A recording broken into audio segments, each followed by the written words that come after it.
Hey guys, and welcome to a type of video I've not done in a very long time, and that is delving into the mechanics of things and looking at how I decide upon my builds when it comes to melee weapons. There's been a ton of melee videos from me recently. There's been some questions asked as ones like the Legion as to why I've used certain builds, and I hope that in this video I can try and give some insight into that.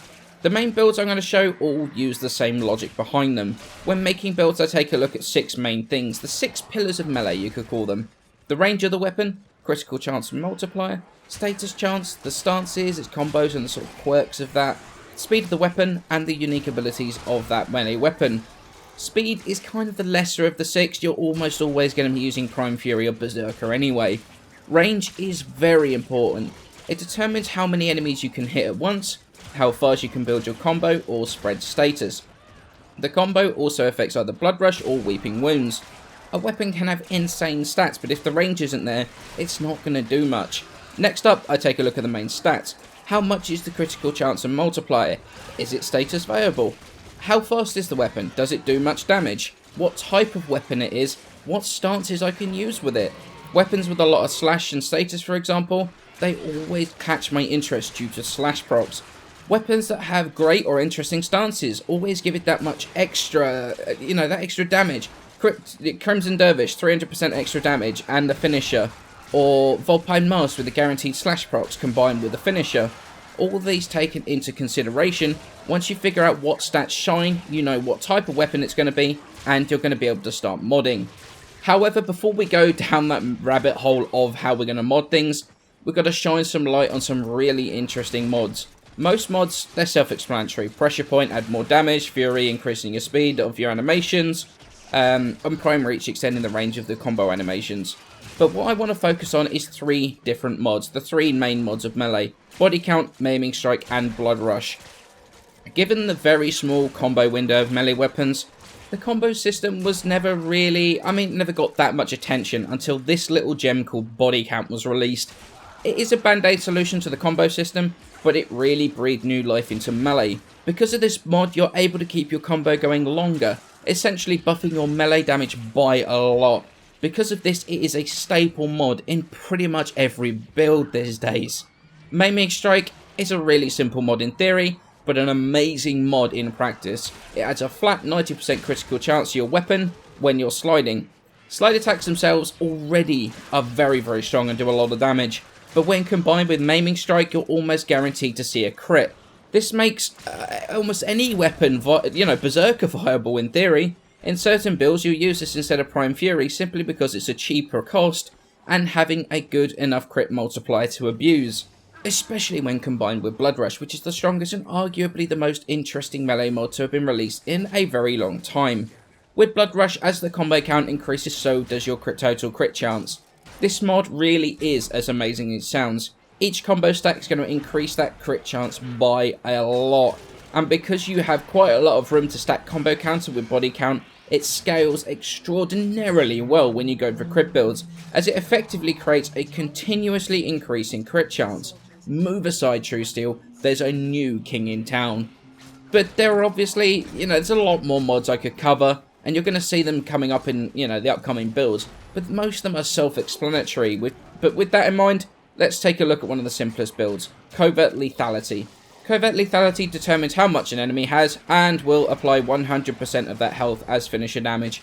In other words, it will one-hit kill anything you can use a finisher animation on. It's literally the best scaling mod in the game right now, and it's loved by so many endurance players because of this.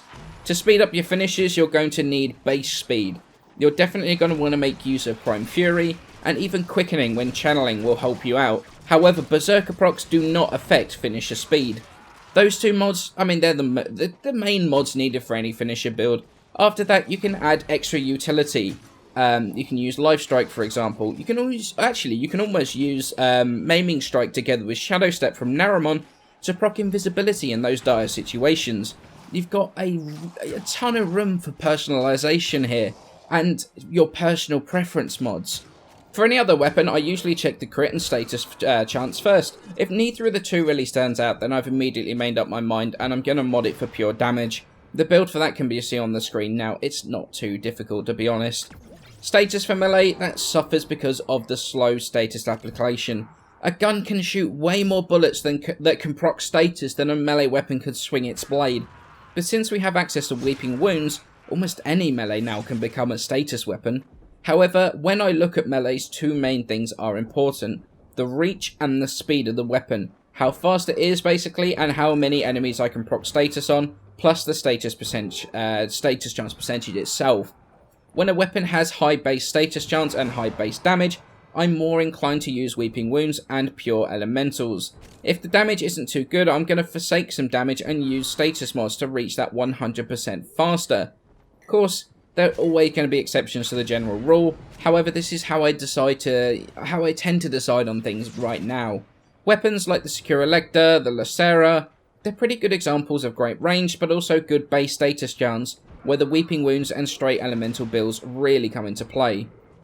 But if it's not status or pure damage, must be crit, right? Well, you'd think so, but it's not that easy. I have this general rule when looking at melee weapons. If its crit chance is under 15%, I'll look at the crit multiplier. If that isn't above 2.0 or above, I am not going to go for a crit build. I'm going to go for a pure damage build or a status build. However, if it does have 2.0 or higher, but only 15% or less crit chance, more often than not, I'm going to make use of Maiming Strike and Organ Shatter, together with pure damage and elementals to back it up. And this is actually where most of my focus style builds come into things.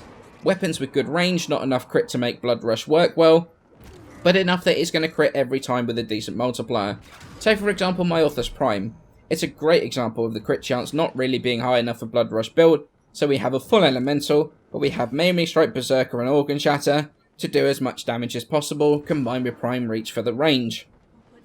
When the crit chance is 15% or higher though, and the multiplier is 2.0 or higher, I have a Blood Rush viable crit weapon on my hands. And we can start being a bit more technical, and all of the formula we're going to use now is going to be on screen. Warning, here comes the math. Crit chance right now is calculated by the following formula. Base crit chance times 1 plus crit chance mods.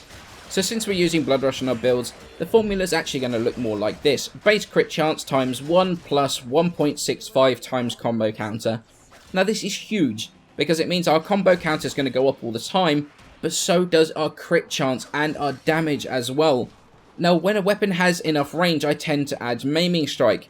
What this does is it adds 90% flat crit chance to our base crit chance, and because we're only using Blood Rush from 15% and up, we're already looking at a 105% crit chance when we're sliding, and this means you've got a 5% chance to red crit without any combo multiplier whatsoever. But when people talk about red crits, they usually talk about an additional crit. This is cause it kinda is. Now, I can hear you already asking, Headshot, what do you mean we're kinda? Well, red crit multipliers, for every 100% critical chance, the game's going to treat it as a sort of extra multiplier, like a combo counter almost. Because we have Blood Rush and Maiming, we can stack some crazy numbers. Now, the way you determine red crit multipliers is with the following formula. Red crit multiplier equals crit level times crit multiplier minus crit level minus 1. Now, as I said earlier, for every crit level, your red crit multiplier is going to go up. So let's put this to the test. If we take a weapon with 25% crit chance and a 3.0 multiplier, our critical chance is increased because we're using Maiming Strike. We're going to be sliding our way to victory, and because of that we're going to go for a crit build, Blood Rush body count and Organ Shatter we're also going to add. This means we're actually going to have 115% base crit chance and a 5.7 multiplier. This means that at a 3 times combo, for example, you're going to be sitting at a whopping 684.25% crit chance.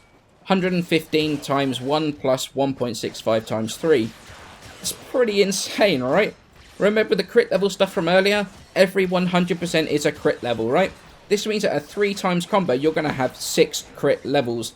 And that means if you do the math, 6 times 5.7 minus 6 minus 1, a huge 29.2 times combo multiplier.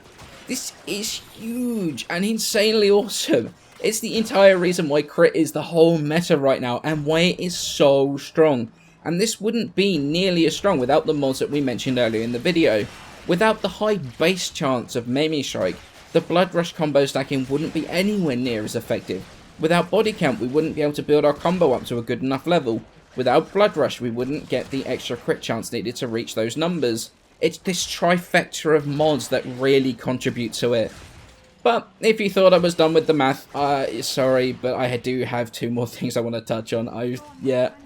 Slash procs, that's one of them. If a weapon has 90% or more of its total damage as slash, and the status chance is high enough to proc it, it's actually better to go with a full slash build rather than elementals. The reason for this is because slash procs go through not just armor, but also through shields. It's true damage, as you could say. However, these slash procs, they're not just buffed by base damage mods, they also scale with critical multipliers. And now we're getting there. So, because of these crit multipliers, your slash procs are going to be extremely strong. And they're going to help you against so many ridiculous levels in this game. It kind of beats the scaling, to be honest. Sorties with additional armor or shields, no problem. Enemies with elemental resistances, no problem. And this is all before I've spoken about Ashen, his slash proc passive. Or Limbo's Rift Surge that bursts base damage, thus slash procs as well. Or even our favourite focus school Naramon, which buffs it even further. Avenger, Fury, Strike Arcanes, they help with melee as well. There is simply so much potential in crit melee weapons right now. It is crazy. I've not even mentioned gas either. With the initial instance of toxin damage, that scales with our weapon damage, toxin damage, as well as critical multipliers. And then the toxin proc afterwards is 125% of that. You can get some crazy high numbers from those toxin procs. This is why the Legion build is so damn strong, and why weapons like the Atarax and the Galatine are loved by veteran players. By adding Weeping Wounds, you can increase your status chance even further, making the slash procs way more frequent. Now, I'm going to quickly mention Buzzkill, as it can sometimes help push a weapon to that needed 90% slash threshold. What it does is increase those total slash damage by 100% or 120%. Because of that, your chance to proc slash will be significantly higher, and thus you'll be able to bleed those enemies to death quicker. And this is how I go about modding most of my weapons. Now, with everything, there's always going to be exceptions. For example, the Redeemer doesn't make use of Mimi Strike anymore. It used to, but it doesn't anymore. And body count is based on your shot, not each individual pellet. Used to be every pellet would proc body count.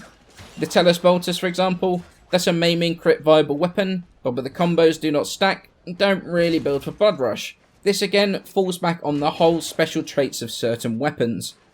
With all of that said, I hope I've informed you guys enough to know what to choose and what to build when it comes to melee weapons. I apologise for the huge amount of math and the extremely long video, but it's something I wanted to do for a long time now, and it's actually caused me to reevaluate some of my own builds as well.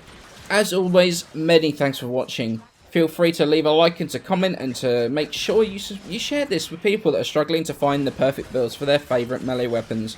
Any questions, pop them in the comments below and I will try to answer for them. And as always, I shall see you in the next one.